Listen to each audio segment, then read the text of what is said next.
Hello दोस्तों, कैसे हो आप सब। Good morning and welcome to my YouTube channel YS study centre पर आप सभी का हार्दिक स्वागत है। और जैसा कि हमारी क्लासेस जो चल रही हैं, SSC GD का जो पेपर है जनवरी में, उससे रिलेटेड रीजनिंग के प्रैक्टिस सेट्स वगैरह मैं आपको करा रहा हूँ यहाँ पर।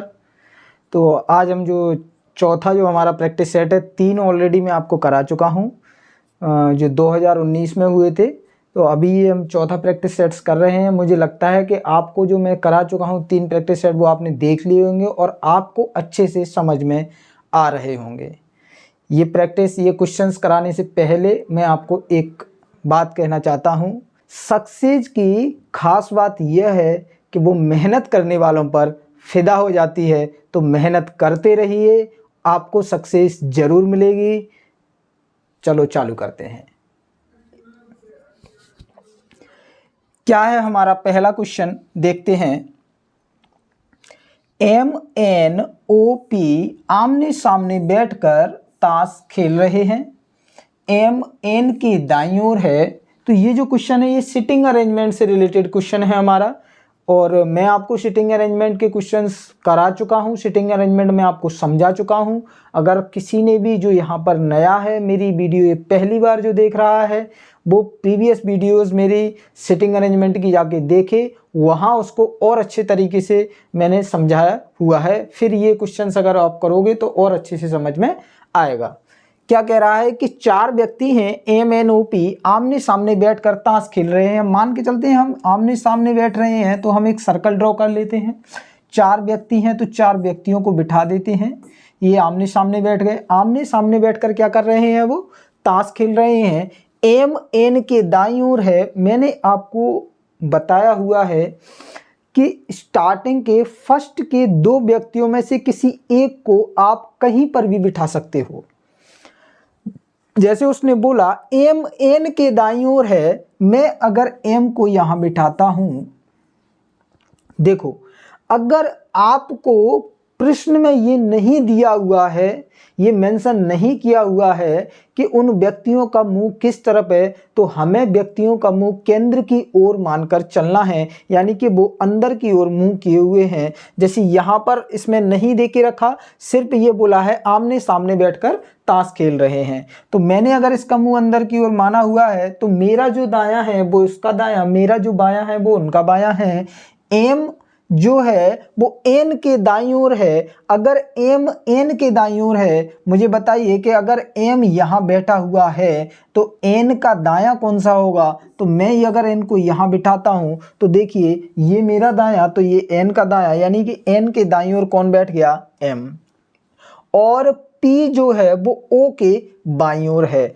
अगर P जो है वो O के बाईं ओर है, मैं अगर P को यहां पर बिठा दूं और O को यहां पर बिठा दूं, तो क्या P जो है वो O के बाईं ओर हो जाएगा क्या? बिल्कुल हो जाएगा सर, क्योंकि अगर O का मुंह केंद्र की ओर है और O ऐसे बैठा हुआ है तो ये जो O का बायां है वही तो मेरा बायां है। तो O के बाईं ओर कौन बैठा दिया मैंने, P। पूछ क्या रहा है, निम्नलिखित में से कौन जोड़ीदार है। देखिए M और N नहीं है सर, M और P नहीं है, P और O नहीं है, तो जोड़ीदार कौन हुआ, N और P। देखिए एक दूसरे के आमने सामने, तो जोड़ीदार कौन कौन है, एक तो N और P है और दूसरा है M और O। ये जो 2 ऑप्शन में जिनमें से एक भी होगा वो हमारा आंसर है। ऑप्शन नंबर 4 हमारा यहाँ पर आंसर हो जाएगा। ये आपको समझ में आया, आगे बढ़ें। चलो देखिए क्वेश्चन नंबर 2। जैसा कि हमें पता है कथन और निष्कर्ष से 2 से 3 क्वेश्चन आते हैं। ये कथन का फर्स्ट क्वेश्चन यहाँ पर मिल ही गया। और मैं आपको जो 3 प्रैक्टिस सेट्स करा चुका हूँ उनमें मैं आपको और अच्छे तरीके से समझा चुका हूँ। बाकी का यहाँ पर हम और देखते हैं क्या है कथन। कथन कह रहा है सभी बलवान जानवर हैं, कुछ जानवर बाघ हैं। देखो सभी बलवान हैं, तो सभी बलवान जो हैं वो हमारे क्या हो गए, जानवर हो गए। सभी बलवान कौन है, जानवर हैं। कुछ जानवर, बलवान की बात नहीं हुई यहाँ पर, बात जानवर की हुई है कि कुछ जानवर इनमें से कौन हैं, तो कुछ जानवर बाघ हैं। कौन से, ये वाले। ठीक है, ये हमारा कंप्लीट होता है यहाँ पर फिगर स्टेटमेंट के अनुसार। अब हम निष्कर्ष पर आते हैं। निष्कर्ष क्या कहता है? कुछ बलवान तेज हैं। देखो, ना तो यहाँ पर तेज की बात हुई है स्टेटमेंट में, मैंने क्या बोला, स्टेटमेंट के अनुसार ही हमको निष्कर्ष देखना है। स्टेटमेंट में जब तेज की बात हुई नहीं है तो निष्कर्ष में हम कैसे कह सकते हैं कि जो कुछ बलवान हैं वो तेज हैं? तो ये निष्कर्ष फर्स्ट तो हमारा वैसे ही अनुसरण नहीं करेगा। सेकंड क्या है? कोई बलवान तेज नहीं है, तो यहाँ पर तेज की बात कहीं पर भी नहीं हुई है, तो हमारा जो निष्कर्ष सेकंड है ये भी अनुसरण नहीं करता है। तो हम कह सकते हैं कि ना तो निष्कर्ष फर्स्ट और ना ही सेकंड अनुसरण करता है, यानी कि ऑप्शन नंबर ए हमारा करेक्ट आंसर हो जाएगा। समझ में आया? आगे बढ़ें। ठीक है, देखिए क्या है, दिए गए विकल्पों में से 4 में से 3 किसी तरह से समान हैं जबकि एक अलग है। वही हमें अलग ढूंढना है। 4 ऐसे शब्द दिए हुए होंगे, विकल्प दिए हुए होंगे, जिनमें से हमें देखना है। देखिए यहाँ पर नंबर्स दिए हुए हैं, हमें नंबर्स में ये देखना है कि कौन सा ऐसा इनमें नंबर है जो इन चारों में अलग है, और वो जो अलग होगा, जो वो इन तीनों से संबंध नहीं रखता होगा, वही हमारा आंसर हो जाएगा। सबसे पहले हम ये देख रहे हैं कि ये जो 51 और 24 है, 32 और 41 है, 36 और 59 है, 61 और 34 है। देखिए, अच्छा आप मुझे एक चीज़ बताओ कि यहाँ पर ये जो 61 है, ये 41 है और ये 59 है। एक तो हमें सर यहाँ पर ये प्राइम नंबर्स का जोड़ा मिल रहा है। कौन कौन सा? 41, 59 और 61। यहाँ पर ये जो 51 है, ये क्या प्राइम नंबर है? नहीं है सर। अगर ये प्राइम नंबर नहीं है, ये दोनों ही प्राइम नंबर नहीं है, इन तीनों में एक समानता हमें देखने को मिलती है कि ये 41 यहाँ पर प्राइम नंबर है, 59 हमारा प्राइम नंबर है और 61 हमारा प्राइम नंबर है। तो हमें एक चीज़ देखने को मिली कि सर तीनों में कॉमन एक एक प्राइम नंबर तो है। अगर एक एक प्राइम नंबर है तो हमारा यहाँ पर आंसर कौन सा हो जाएगा? ऑप्शन नंबर ए हमारा यहाँ पर आंसर हो जाएगा, क्योंकि ऑप्शन ए में कोई भी प्राइम नंबर नहीं है। तो आपको ये समझ में आया। सबसे पहले इस प्रकार के क्वेश्चन में आपको प्राइम नंबर ढूंढना है। अगर प्राइम नंबर से रिलेट नहीं कर रहा है तो आपको ये देखना है कि क्या दोनों जो क्वेश्चन, दोनों जो वो हैं आपकी संख्या, वो किसी एक संख्या से डिवाइड हो रही है। अगर वो डिवाइड हो रही है या मल्टीप्लाई हो रहा है, फिर उसके बाद कुछ उसमें आपका प्राइम नंबर निकल के आ रहा है, या फिर कुछ एक जैसी संख्या से दोनों में भाग जा रहा है क्या, अगर इस प्रकार की स्थिति बन रही है तब भी हमारा आंसर निकल के आ सकता है। ये आपको समझ में आया? ठीक है, आगे बढ़ें। देखिए नेक्स्ट क्वेश्चन क्या है। एक निश्चित कूट में ये सेक को क्या लिखा जाता है? आर, जेड, बी और जे। तो उसी कूट में अमाउंट को कैसे लिखा जाएगा? सबसे पहले आपको देखना है कि ये जो अल्फ़ाबेटिक ये जो नंबर है, ये जो वर्ड है, ये क्या किस तरीके से घट बढ़ रहे हैं। देखो आर से एस जा रहा है, फिर जेड से ए, बी से सी और जे से के, यानी कि +1 यहाँ पर हो रहा है, +1 यहाँ पर हो रहा है। अगर हम इसके अनुसार चलें और अगर एस से आर आए तो क्या हो रहा है? फिर एस से आर आने पर -1, -1 और -1 हो रहा है। अब अमाउंट को ले लीजिए। अमाउंट, देखो अमाउंट को लेंगे और 1 से माइनस हो रहा है तो ए से हम -1 करेंगे तो क्या आएगा? जेड आ जाएगा हमारा। एम से -1 करेंगे तो क्या हो जाएगा? अब एम के पहले क्या आता है? एल, तो एल आ जाएगा। ओ से -1 करेंगे तो क्या आएगा? एन आएगा। यू से -1 करेंगे तो क्या आएगा? टी आएगा। एन से -1 करेंगे तो क्या आएगा? एम आएगा। और सर टी से -1 करेंगे तो क्या आएगा? एस आएगा। और ये जहाँ पर मिल रहा होगा वही हमारा आंसर होगा, Z L N T M S. देखिए Z L N T M S, और यही हमारा ऑप्शन नंबर 1 मिल गया, यही हमारा आंसर हो गया। समझ में आया आपको? ठीक है, नेक्स्ट क्या है हमारा? देखिए उस विकल्प का चयन करें जो तीसरे पद से उसी तरह संबंधित है जिस प्रकार दूसरा पद पहले पद से संबंधित है। तो संबंधित रिलेशनशिप क्या है? जैसे 13 196, उसने क्या बोला? ये जो 13 है ये 196 को करता है, दर्शाता है, तो ये जो 9 है वो किसको दर्शाएगा, किस पद से संबंधित होगा। जैसे 13 का संबंध किससे रखता है, 196 के। अब अगर हम यहाँ पर एक चीज देखते हैं, मैंने क्या बोला, सीरीज नंबर सीरीज जब मैं आपको बताया पिछले सेट में कि नंबर सीरीज में हमें ये देखना है कि नंबर्स एकदम से बढ़ रहे हैं क्या।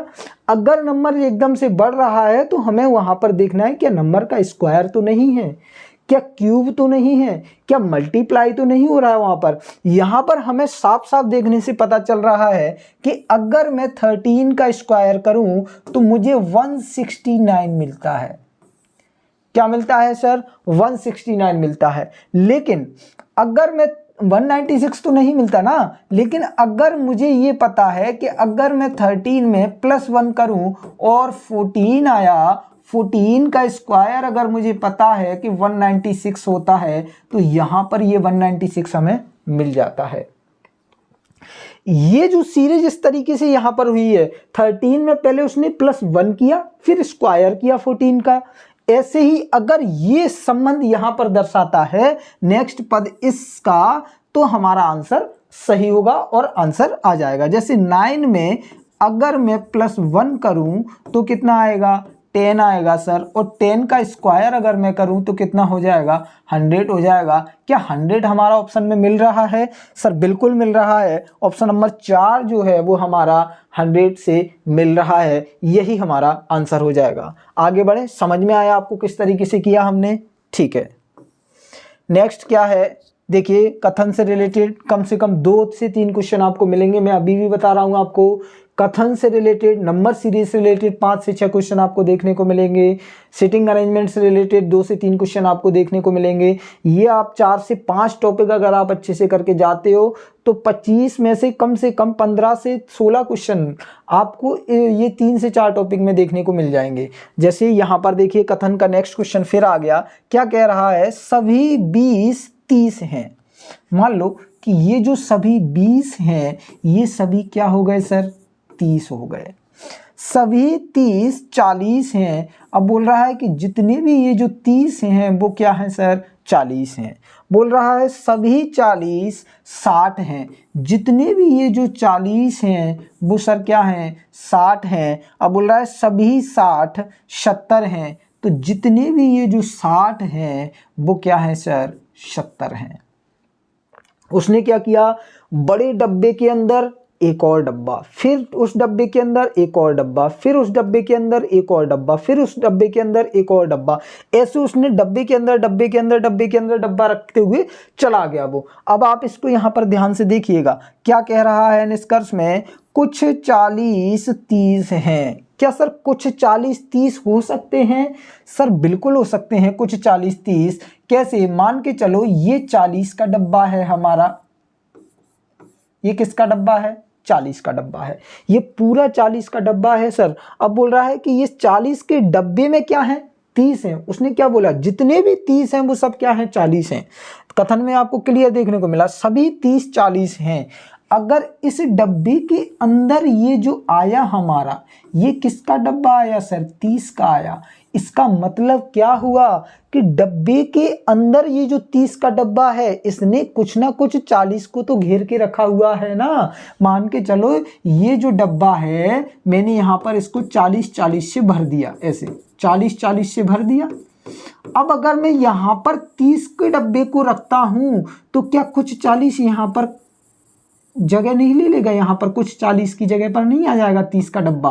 तो अगर कुछ 40 की जगह पर 30 का डब्बा आ जाएगा तो हमारा ये जो निष्कर्ष है वो भी अनुसरण कर जाएगा, क्योंकि उसने क्लियर बोला है निष्कर्ष में कुछ 40 30 है। हाँ बिल्कुल सही है कि कुछ 40 30 है, मतलब हमारा निष्कर्ष फर्स्ट तो अनुसरण कर रहा है। सेकंड क्या है, कुछ 70 60 हैं। सेम जैसी बात 40 से 30 के बारे में है, वैसे ही कुछ 70 60 हैं, बिल्कुल हैं। क्योंकि अगर ये बड़ा डब्बा 70 का है और ये जो छोटा डब्बा यहाँ पर 60 का है, तो क्या कुछ 70 60 नहीं हो सकते, बिल्कुल हो सकते हैं। तो निष्कर्ष सेकंड भी हमारा अनुसरण करता है। सेकंड थर्ड क्या है, कोई भी 30 20 नहीं है। ऐसा नहीं हो सकता कि कोई भी 30 20 नहीं है, क्योंकि उसने पहले ही बोल के रखा है कि जितने भी 20 हैं वो सब क्या हैं, 30 हैं। अगर जितने 20 हैं वो सब 30 हैं तो कोई से तो कोई संबंध ही नहीं है ना। कोई नहीं तो हम तब कह सकते जब वो ये बोलता कि कोई भी 20 30 नहीं है, तब हम 20 का एक अलग से फिगर बनाते, अलग से सर्कल बनाते, तब कह सकते थे कि कोई भी 20 30 नहीं है। तो यहाँ पर ये जो निष्कर्ष थर्ड है ये हमारा अनुसरण नहीं कर रहा है। हम कह सकते हैं कि निष्कर्ष फर्स्ट और निष्कर्ष सेकंड अनुसरण करता है। ऑप्शन नंबर 4 हमारा करेक्ट आंसर हो जाएगा। नेक्स्ट बढ़ते हैं आगे। आपको ये समझ में आ गया होगा यहाँ तक। क्वेश्चन नंबर 8 देखिए, मैंने अभी बोला आपको कि सिटिंग अरेंजमेंट से रिलेटेड आपको 2 से 3 क्वेश्चन देखने को मिलेंगे। तो ये आपका सिटिंग अरेंजमेंट का क्वेश्चन आया है। क्या बोल रहा है, 8 व्यक्ति हैं। क्वेश्चन को पढ़ते जाओ करते जाओ। 8 व्यक्ति हैं, वृत्ताकार मेज है। सबसे पहले एक वृत्ताकार, आप मेज की जगह सर्कल बना लो, कुछ भी बना लो, एक वृत्त के आकार की मेज बना दी है उसने। 8 व्यक्ति बोल रहा है, हमको 8 व्यक्ति बिठा देने हैं। 8 व्यक्ति बैठे हुए हैं। बोल रहा है ABCDEFG, ये जो 8 व्यक्ति हैं। अब यहां से क्वेश्चन हमारा चालू होता है। A और B केंद्र की ओर मुख किए हुए हैं। अब यहां पर एक चीज याद रखना, उसने बताया हुआ है कि A और B का मुख जो है वो केंद्र की ओर है, ठीक है, जबकि अन्य 6 व्यक्ति केंद्र के विपरीत मुख किए हुए हैं। सर हमें इससे कोई मतलब नहीं है कि A और B का मुख केंद्र की ओर है और बाकी के 6 का मुख केंद्र के विपरीत है। हम तो सर ये मान के चलते हैं कि ये जो अन्य 6 हैं इनका भी मुख हम केंद्र की ओर कर लेते हैं। देखो यहाँ पर ये जो मैं बता रहा हूं, अगर आप में से जो भी नए हैं जिन्होंने मेरी रीजनिंग की सिटिंग अरेंजमेंट की क्लास नहीं देख के रखी है, तो मैं आपको रिकमेंड करूंगा कि प्लीज उस वीडियो को जाके देखें, जिससे आपको जो मैं यहाँ पर समझाने वाला हूँ वो आपको वहां पे देख के बहुत अच्छे से समझ में आने वाला है। जैसे यहाँ पर देखिए क्या बोल रहा है कि जबकि अन्य 6 व्यक्ति केंद्र के विपरीत मुख किए हुए हैं। मुझे ये कंफ्यूजन नहीं चाहिए सर कि 2 व्यक्तियों का मुख केंद्र की ओर है, बाकी के 6 का मुख केंद्र के विपरीत है। मैं क्या करूंगा सर कि ये जो A और B हैं जिनका मुख केंद्र की ओर है, बाकी के C D E F G H हैं उन सभी का मुख केंद्र के विपरीत है, मैं उन्हीं को भी केंद्र की मुख की तरफ कर दूंगा।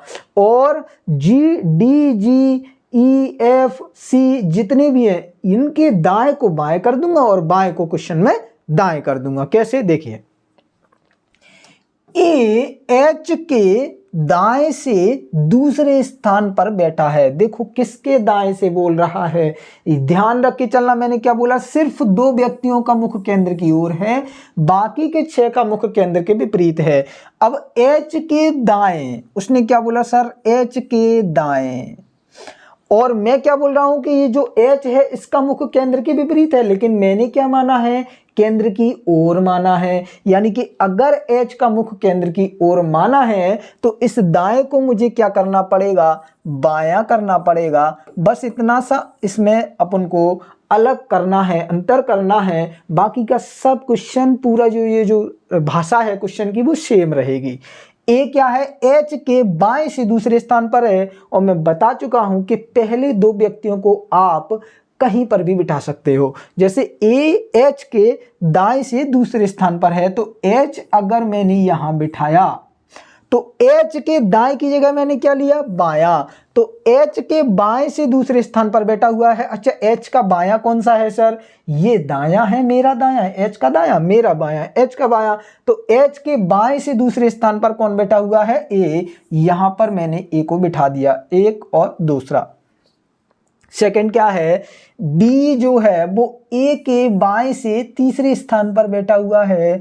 यहां पर कंफ्यूज मत होना, क्योंकि यहां पर A का बायां बोला है और मुझे पता है कि अगर A और B का मुख्य केंद्र की ओर उसमें पहले ही दे के रखा है तो हम इस बाएं को दाएं नहीं करेंगे सर। अच्छा B जो है वो A के बाएं से तीसरे स्थान पर। अच्छा A का बायां कौन सा है सर, ये जो मेरा बायां है। अच्छा A के बाएं से कौन से स्थान पर बैठा हुआ है B, तीसरे स्थान पर, पहला दूसरा तीसरा, यहां पर भी बैठा दिया सर, ठीक।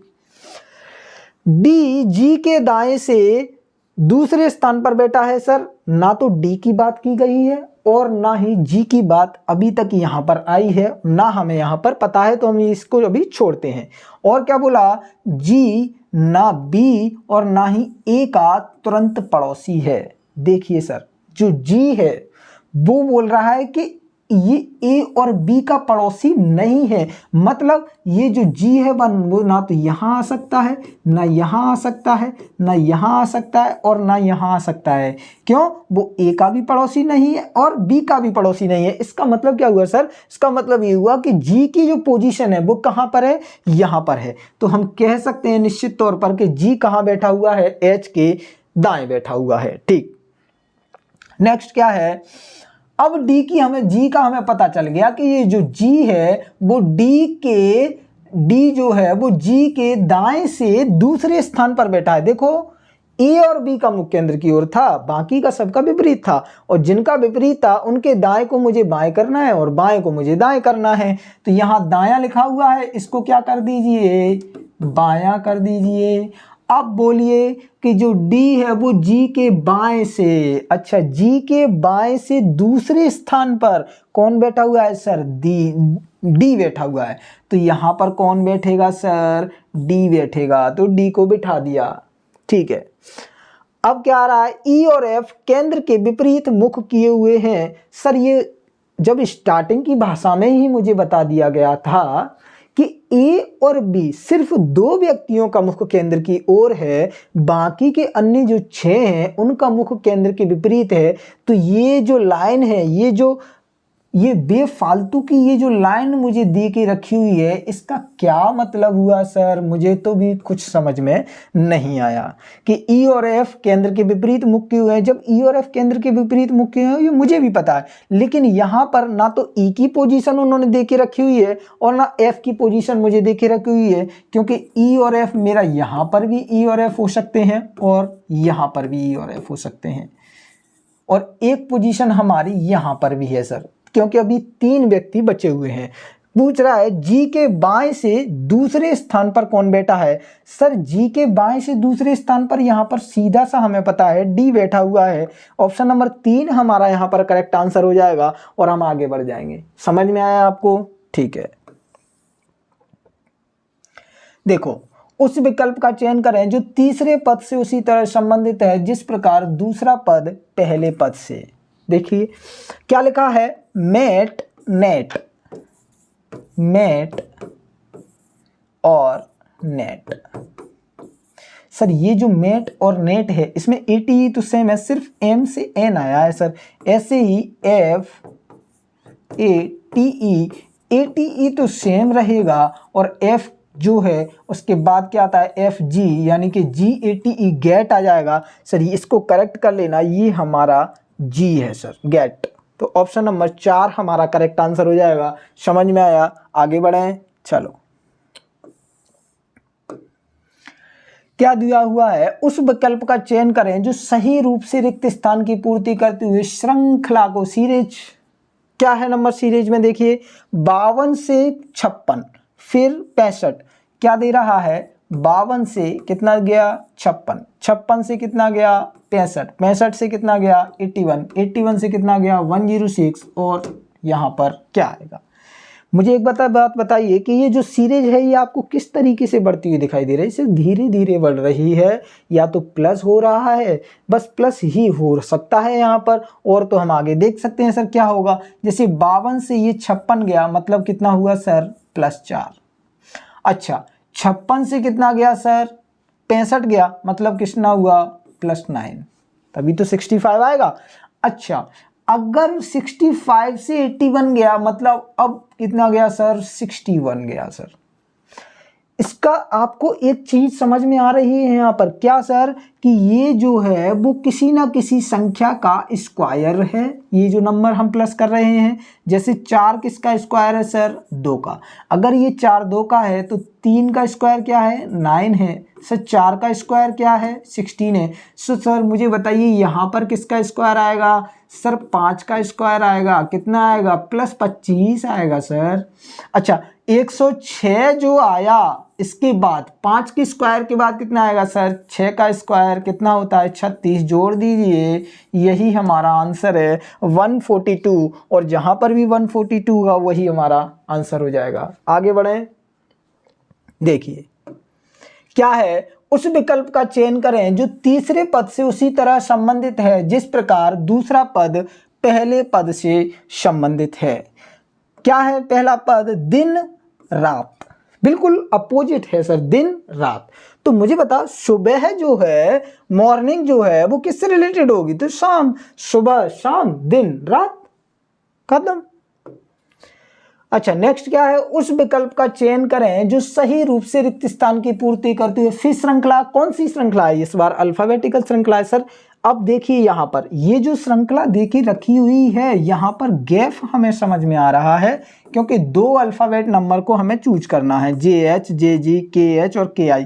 आप इसमें एक आसान तरीके से क्या कर सकते हैं, अगर आपको नंबर्स पता हुए हैं, नंबरिंग अगर आपको आती है, कोडिंग अगर आपको पता है, आसानी से करोगे। कैसे, अगर T20 है, P16 है और L12 है, आप आसानी से पता लगा लोगे सर ये 12 से 4 16, 16 से 4 20, इसका मतलब यहाँ के बाद ये नंबर आया, इसके बाद ये आया, तो ये जो नंबर आएगा हमारा वो कितना आएगा सर, H का 8 होता है, तो अगर यहाँ पर 8 होगा तो यहाँ पर कितना आना चाहिए सर, H आना चाहिए। अच्छा यहाँ पर कितना है सर, R है, यहाँ पर क्या है, N है, R का कितना होता है 18, N का कितना होता है 14, यहाँ पर भी सर कितना हो रहा है +4 हो रहा है।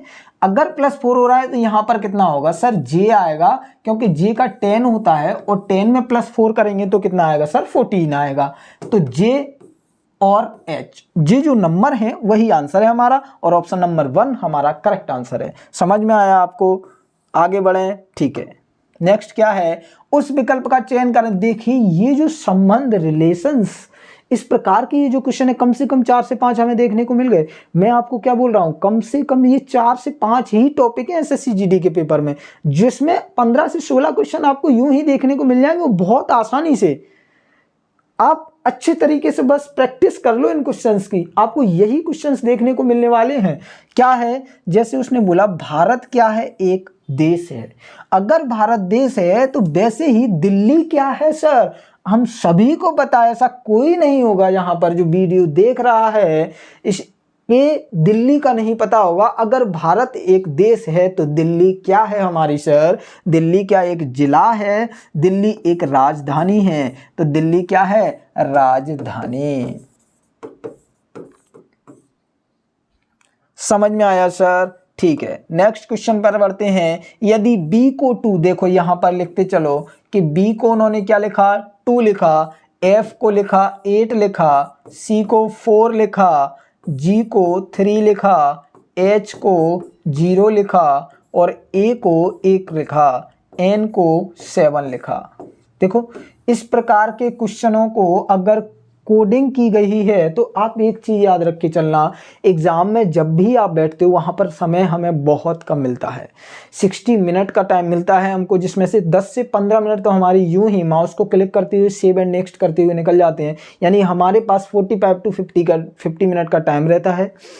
तो हमें क्या करना है कि इस प्रकार के क्वेश्चनों को पढ़ते हुए साथ में हमें हमारी रफ नोट्स जो यहाँ पर मिलते हैं हमको उस पर लिखते हुए चलना है, जिससे हमें आसान हो जाएगी कि लास्ट में ये जो शब्द है इसकी कोडिंग क्या होगी। जैसे यहाँ पर मैंने ये लिख लिया, अब बोला H का क्या होगा सर, H का 0 है, H का 0 है, N का कितना है सर, N का 7 है, C का कितना है सर 4 है, G का कितना है सर 3 है, B का कितना है सर 2 है, सर बता दीजिए क्या हो गया। तो 07432, तो यहाँ पर कहाँ है, तो 07432, 432 ये रहा option number 4, sorry option number 4 हमारा 07432 हमारा करेक्ट आंसर हो जाएगा। नेक्स्ट आगे बढ़े, देखिए क्या है, देखो फिर एक वही 4 शब्द में से एक अलग, क्या है, टोकरी, कटोरा, ठेला, बैग।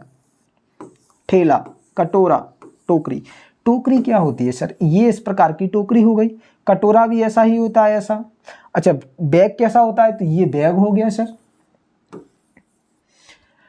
ये क्या है? एक प्रकार से क्लोज्ड है, एक ऐसा सर्कल टाइप का है। ऐसे बैग जो है उसमें कुछ ना कुछ हम रख सकते हैं जिसको हम ले जा सकते हैं। ऐसे ही ये जो ठेला है, ये क्या है? क्या ये कैसा है? ओपन स्पेस वाला है ये। तो यही तो हमें अलग लग रहा है सर, कि ये जो ठेला है यही हमें अलग लग रहा है। तो यही हमारा असंगत है और यही हमारा आंसर हो जाएगा। ऑप्शन नंबर 3 हमारा करेक्ट आंसर है। नेक्स्ट क्वेश्चन पर बढ़ें। नेक्स्ट क्वेश्चन क्या है हमारा?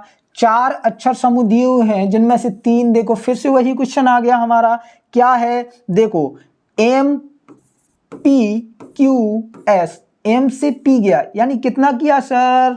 पी का 16 होता है और ये इसका एम का 13 होता है। 13 से 3 गया +3 यानी कि 16।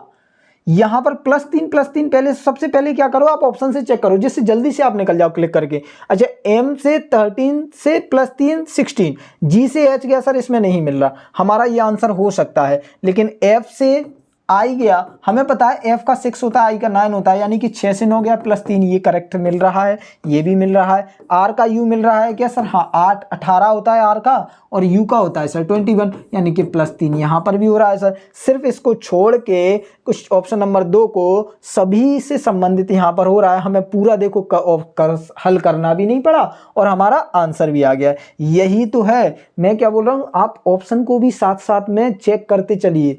कभी कभी क्या होता है कि एकदम से हमारे माइंड में आंसर क्लिक कर जाता है और हम उसको जल्दी से लगा के निकल लेते हैं, जैसे यहाँ पर हुआ।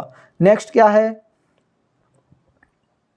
नेक्स्ट क्वेश्चन ये है हमारा, देखिए, उस विकल्प का चयन करें जो सही रूप से रिक्त स्थान की पूर्ति करते हुए श्रृंखला को पूरा करे। ये सीरीज से रिलेटेड 3 से चौथा क्वेश्चन है।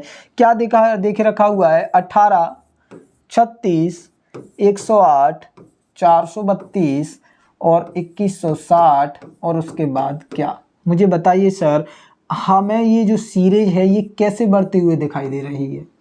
सर, इस सीरीज में हम देख के बिल्कुल तरीके से आप समझ सकते हैं कि सीरीज में मल्टीप्लाई हो रहा है किसी एक नंबर का, और वो जो नंबर है उससे मल्टीप्लाई होते हुए वो सीरीज एकदम से बढ़ रही है। जैसे यहाँ पर 18 से सीरीज हुई 36, यानी कि हमें सीधा सीधा समझ में आ रहा है × 2 का मल्टीप्लाई हो रहा है सर।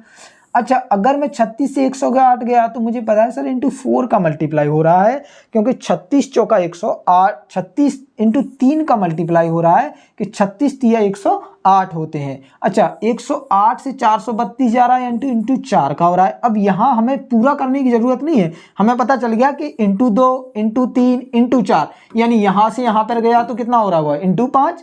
अगर मैं यहाँ से यहाँ गया हो तो कितना हो रहा हुआ? × 6। अब इस पूरे से गुणा करने की जरूरत नहीं है आपको। एक चीज मैं आपको यहाँ पर बता दूं, जैसे 2160 यहाँ पर देके रखा हुआ है और × 6 आपको करना है, तो आपको सिर्फ क्या करना है, लास्ट की डिजिट से मैच करवा लेना है। कभी कभी ऑप्शन में क्या रहता है कि लास्ट की डिजिट से मैच करके ही आपका आंसर वहां पर दिया रहता है। जैसे अगर मेरा 0 तो 0 है ही, अगर 6 का 6 से मल्टीप्लाई करूं तो 6 मुझे मिलेगा। 6 0 जिस ऑप्शन में होगा वही मेरा आंसर होगा सर। 6 0 देखिए यहाँ पर सिर्फ ऑप्शन नंबर 1 में है, लास्ट 2 डिजिट मेरी मैच हो रही है, मुझे पूरा हल करने की जरूरत ही नहीं है। ऑप्शन नंबर 1 मेरा करेक्ट आंसर हो जाएगा। तो क्या आपको ये समझ में आया? यहाँ तक ये चौथा प्रैक्टिस सेट था। आज के लिए इतना ही। अगर मेरी वीडियोस, मेरे पढ़ाना आपको अच्छा लग रहा है तो मेरे चैनल को YS स्टडी सेंटर को लाइक करें, शेयर करें एंड सब्सक्राइब जरूर करें और अपने दोस्तों को जरूर बताएं। Best of luck for your exams.